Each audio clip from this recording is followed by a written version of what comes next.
Hey, this is Ian Westerman. I'm the head pro at EssentialTennis.com, where it's our mission to bring passionate instruction to passionate tennis players like you. And in today's video, I'm going to be doing an interview with one of our longtime students here at Essential Tennis. His name is John Malanga. John, how's it going? Hi, Ian. Thank you for having me. It's great to see you. Yeah, great to see you as well. So John and I, just to give you all a little bit of background and context, John and I were speaking on the phone just about a week or two ago after he had sent me a video of himself hitting his serve. And this was part of a follow-up that we did to a group of clinics that we did in Indian Wells this past March. John was one of those participants. He's participated in many of our clinics over the years. And when I looked at the video of the serve that he sent me, it just really struck me. I've been watching John's progression since John and I were just talking about it. He started playing tennis right about the time that I began Essential Tennis, which was in 2008. He came to my very first clinic, and so I've been watching his progression for many years. And when I saw his most recent serve video, John, we may even kind of put up that video here to show people, it really struck me how stark of a difference there was between where he is now and where he started. And John, the changes that you've made are to elements that most players really struggle to make improvements to. Things like weight or tray position on the serve, things like lack of racket drop on the serve. And I've seen many, many students struggle, I'm frankly, for years on those issues without really making much change. And so my idea for this call was basically to talk to John and say, all right, John, what has been your secret to success? How is it that you've been able to develop your game over the course of your career? Because you've made some really, really impressive improvements. You should be proud of yourself. Thank you, Ian. I appreciate that. Well, and as we talked about, what I wanted to share with you and with the viewers today is kind of an aspect of improvement in tennis that isn't talked about a lot, but was critical for my improvement as a tennis player in general, and in particular the serve. And if you think about it, there are really, there's the physical aspect of improvement where you're physically changing what you do. And of course, you have many videos on that and entire courses on that. And, that's well-covered territory. Then you have the kind of the mental aspect of it, like mental focus and things like that. And once again, you've done many videos on that and done entire courses on the mental aspect of the game. But I think there's a third aspect, Ian, that I want to share with you and your audience that allowed me to improve for the things that you talked about. And that aspect is what I call emotional commitment to improvement. So it's not mental. It's not physical. It's an emotional commitment to becoming a better player, that without which I don't believe you can make the kind of changes that we're looking for as a player. So that's interesting. I think, and I guess it's just natural, 99% of the tutorials or instruction that you see online is technically based, as far as obviously improving a serve would be concerned, or improving a forehand. Explain to everybody what do you mean by that? What do you mean by the emotional side of it? There are several stages, I believe, that you go through emotionally when you're improving as a tennis player. And let me just explain those.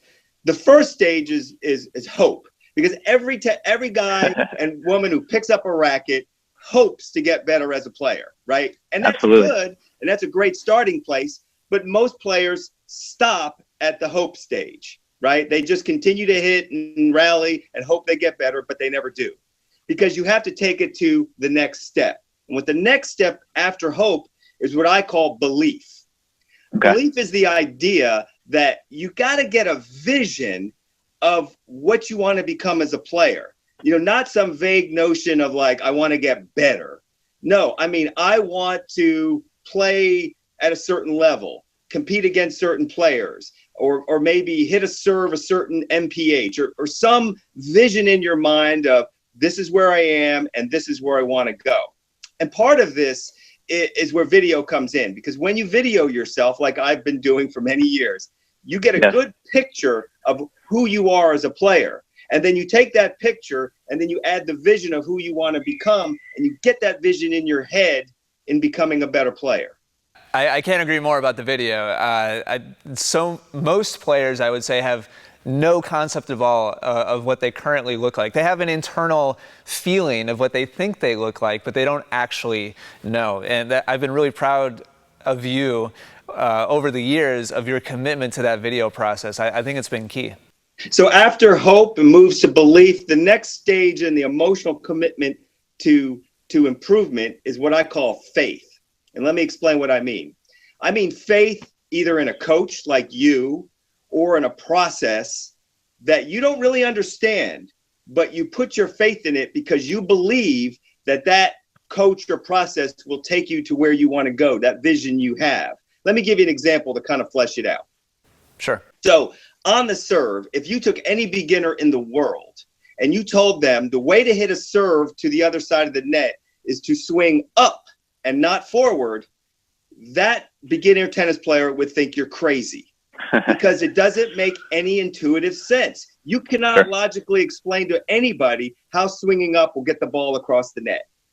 So that was a big problem of mine, because if you don't swing up, then you don't extend, and then you hit long, all kinds of problems arise.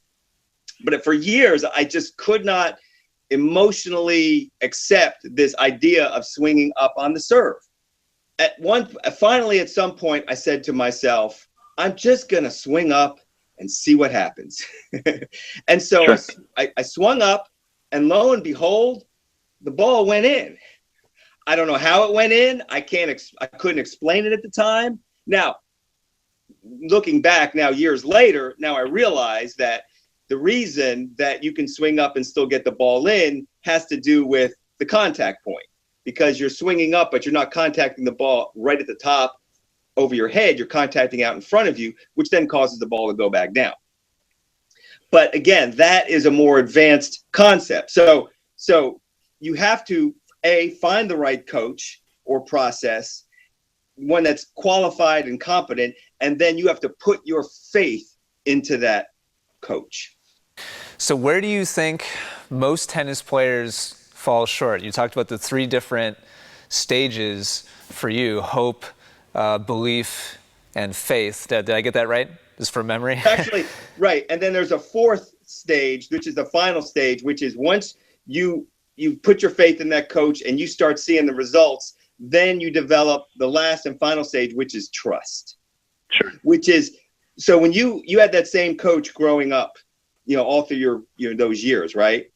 Yes. I believe you went through that whole process with that coach to the point where you got to the point where you fully trusted that coach, and whatever he told you, you believed, and as if it were the gospel. And then through that trust, you became the best player you could be. And so I believe that once you kind of walk through that process, and it takes time, that you can become the best player you can be. Most players fall off at the hope stage. And then after that, some maybe get to belief, but they never find the right coach that they can have put their faith in, or perhaps they have a bad experience with a coach, or something happens where they just can't feel to put their, it's no different than a relationship, Ian. You're never going to reach your full self in a relationship unless you fully invest. Sure. And so that's where I think most players fall off, is they don't fully invest. So you mentioned that it takes time to develop that relationship where you start to trust that individual who's in a coach or a mentor or some kind of instructional capacity. I feel like in my experience working with amateur players, there's a lot of bouncing around from coach to coach to coach, and from method to method. How has that been for you? Because I know that you take advice from a lot of different sources. How do you think that works? How does that come into play? Well, okay, so if you bounce around from coach to coach to coach and you just take in everything every coach tells you, that is the tennis equivalent, in my opinion, the tennis equivalent of speed dating. Like, there's no long-term benefits from doing that. What I've done is I have listened to various coaches, but as you know, Ian, there's only a couple that I truly trust. that if they tell me something, you're one where I just know that's the truth and I know to follow it. There are others that I listen to, and I won't name names. I pick up things here and there, but I'm not fully invested in them, if you know what I'm trying to say. Sure. So how do you go about deciding? Is it a trial and error thing where you test out maybe some advice or a tip that you heard from one source, see how it works for you? How does that work for you? That's part of it. Knowledge is part of it, but there's also chemistry. There's also just the feeling of connection between myself and that coach. There's a value alignment. Like, do they value my improvement as much as I value my improvement? Because some coaches, they give you tips, but they don't value your improvement. And that's one of the things I really love about ET, is that you value your students' improvement. You make it important that your students improve. And I can't say that about every tennis professional or coach. And so, if they have the knowledge, if we have a chemistry, if we share our values, and all those things kind of roll together, then, again, I keep going back to the dating relationship, but that's somebody that I can work with and I can go further with, if that makes sense. Yeah, absolutely. And thank you for the kind words. I appreciate it. So talk to me a little bit. I know that this whole instructional thing for tennis online is still relatively new. And I know there's a lot of players out there possibly watching this that still have a lot of skepticism about how that can fit in with their overall improvement process, whether or not it works. How has that combination, because I know you've taken lessons in person, I know you work with coaches in person, how have you combined those different sources of information, the in-person versus the newer kind of digital approach? Well, I think they each have their strengths and weaknesses. Obviously, the one advantage of in-person coaching is the eyeballs. They're right on you. I mean, absolutely. That's not something you can replicate online. However, the problem with in-person coaching is that you are limited by I would put this, the biases, if you will, of that particular coach. Like, let me give you an example. Please. Some coaches will say to you, oh, pronation's not a big deal. It just comes naturally. You don't have to think about it, et cetera, right? Sure. But the problem with that is, unless you pronate, your serve will never be as good as it can be. So what that coach is basically doing is setting a limit on your ability to serve. They're capping it out at a certain level, because without a racket drop and without a continental grip and without standing sideways and all that stuff, yeah, you can hit a serve, but it'll only be a mediocre or very average serve. But the problem is, you think, well, it's a tennis coach and he's teaching me this, so therefore I must be doing it right, when he may be totally ignoring fundamental aspects of your serve that he just decides I'm not even going to mess with, and you'll never know that.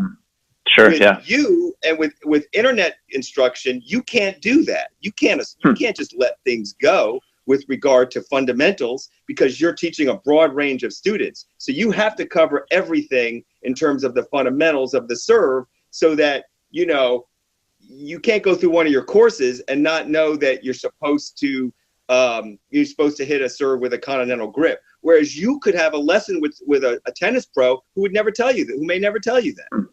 Interesting. Very interesting. And I would venture to guess that, especially when you implement self video analysis the way that you have, there's not really any way around it, right? You can't really hide from that. Right, that's what I'm saying. When you go to good internet instruction, like, it's all there. Like, you get the whole picture. And really what you start to realize is that quick fixes from tips from a teaching pro are not going to fundamentally give you that kind of improvement. Can't, because you're not addressing all of these major areas that he's decided to gloss over to focus in on, rotating your hips or something. You know what I'm saying? Like, it's the difference between changing a fundamental thing and just, doing something on the edges. Because, and this goes back to what we were talking about earlier, the fundamental changes that we're talking about require this emotional commitment because they are so fundamental and they take time and they're not easy. And you have to kind of go through some things because I want to express to all of the people here, like, this is not what we're talking about here is not easy. Like, it doesn't happen overnight.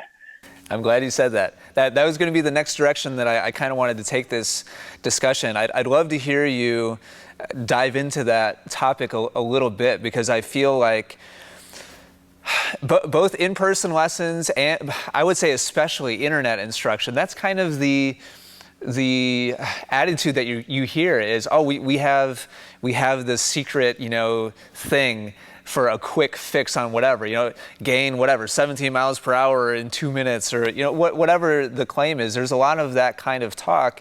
And I think sometimes players are led to believe that it should be easy, it should be quick. What has your experience been as far as that's concerned? The reason it's not quick and the reason it takes different players different lengths of time to do this is the determinant is how quickly are they going to let go of the things that are holding them back. Let me give you some examples. In order to improve fundamentally, you have to let go of outcomes. In other words, you have to say, if you're worried about missing shots or getting your serve in, you can patty cake your serve for the rest of your life and the ball will go in. And many players do. Yeah. But you have to let go of getting the ball in order to make the changes and do the improvement. So here's the shift in my mind that occurred to me. So you could patty cake the ball serve in and it could hit the net and that's a miss, right? Or you could go through all of the technique, hit a top spin serve that with a lot of spin that lands a foot long, okay? They're both misses, right? So my goal, instead of not missing, was to improve the quality of my misses because I accepted the fact that I was going to miss whether I hit a weak serve or a better serve. I just wanted to improve the quality of my misses. If I'm going to miss it at a serve, I want to do it right, if that makes sense. And once you commit to improving the quality of your misses, then missing becomes less important to you. So you have to suspend your need or desire for immediate results, it sounds like, and have a more long-term view of your progression as a player. Is that accurate? Yes, that's the first thing you have to let go of. The second thing is you have to let go of comfort. When you first tell somebody who's been hitting a serve with a forehand grip that you need to go to a continental grip, it is not comfortable. It's not comfortable the first time you do it, the second time you do it, the 50th time you do it. and a lot of players will go, that's not comfortable. I'll go right back to what I was doing before. Yep. But again, you're setting limits on yourself. You can hit a serve with a forehand grip, but it won't be a very good one. So you have to just say, I embrace the discomfort. And I read a book called The Obstacle is Away, and you read it too. Yeah, great book. And basically, use my example, the continental grip is the obstacle. And you have to internalize the fact that not only is serving uncomfortably with a continental grip not a bad thing, it is actually a good thing. It is so good that you should want to continue to do it because only through overcoming that obstacle can you be the tennis player that you truly are destined to be. So I would venture to guess that for you, this whole concept of being uncomfortable, doing things that don't seem natural at first, is the topics that I've talked about quite a bit in the past. I would venture to guess that ties in pretty closely with the whole trust element with an instructor or with a source of information, because there's a million different ways you can hit a serve that feel uncomfortable, but how do you know which of those uncomfortable ways is the one that's ultimately going to lead you towards a better outcome in the long run? Absolutely. And not only do you have to combine the discomfort with the trust, but you have to have something else that I call emotional endurance. This is the idea that you're doing something that you don't understand. You're doing it because you trust your coach, and you have to do it day after day. And the next time you take the court, you have to pick up exactly where you left off the previous time you were on the court, and go resume that discomfort that you had the last time, and do this again and again. And there will be struggles. You will have setbacks because your game will get worse before it gets better. Always does. You know, they say it's always darkest before the dawn, and that is no more true than it is in tennis improvement. And you'll have setbacks. Like, you think you'll get, some improvement, and then you'll slip back into an old habit, and then you'll have to start all over again. It's like kind of one step back, two steps forward type of thing. And this process, this whole idea of emotional endurance is a test. It's a test of your faith in your coach. It's a test of your faith in the process, and it's a test of your ability, your belief in this vision of yourself. And so, as I like to say, before the tennis god will allow you to improve, he will test your faith every time. It sounds like you've got a book here, John. No, you got to write the book. Okay, I'll just be in your book. The whole point of all of this is that I believe that if you follow the stages of emotional commitment to improvement, hope, belief, faith, trust, if you let go of the things you need to let go of, and if you do it with that kind of emotional endurance, what will eventually happen, and what happened to me with my serve, is that you will have what I call a breakthrough. Like, one day, the light will go on, something will happen, you're like, oh, swinging up actually does bring the ball in, and then you start to, trust that, and then you start to do it, and then eventually, as you like to say, it becomes a habit or unconsciously competent at that thing, and then you've reached that new plateau. But it's not a simple straight line effort to get there, and that's the purpose of this talk. Was, yes, there are breakthroughs for every tennis player. It doesn't matter how bad or good you are, because when I started, I was a 2.5 player, and now I'm up to 3.5, and as you know, you've seen me on the court, I can compete with the 4.0 players fine. And so, that happened over a course of time, and it happened when I got little breakthroughs in each of these things. But what my encouragement to all of the players who are watching this is to don't give up, don't quit, don't fall back into old habits, stay with it, hang in there, believe. And if you do all that, I promise, you will see the breakthroughs. Awesome stuff, John. Hey, listen, I've really, really enjoyed this conversation a lot, just like I enjoy every conversation that we have together. I'm really happy that we decided that you agreed to do this with me and actually record it, because I have a feeling that our viewers are really going to get a lot of value out of this. And I really appreciate your perspective a lot.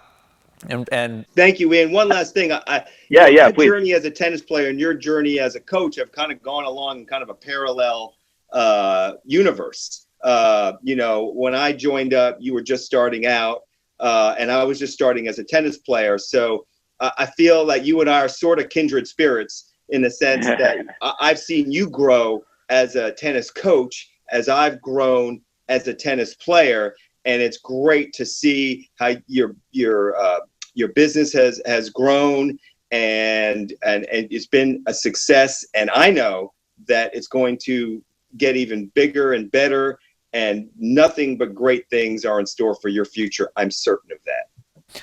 Well, thank you. Your support over the years has been tremendous, and you know how much I appreciate that. And now, all of us here that are working on Essential Tennis appreciate it a great deal. So thank you for all of your encouragement over the years, and all of us are really proud of the advancements that you've made and you continue to make. And yeah, you need. I feel like I've been telling you this for a little while. You're ready for 4.0. You should start jumping in that level full time.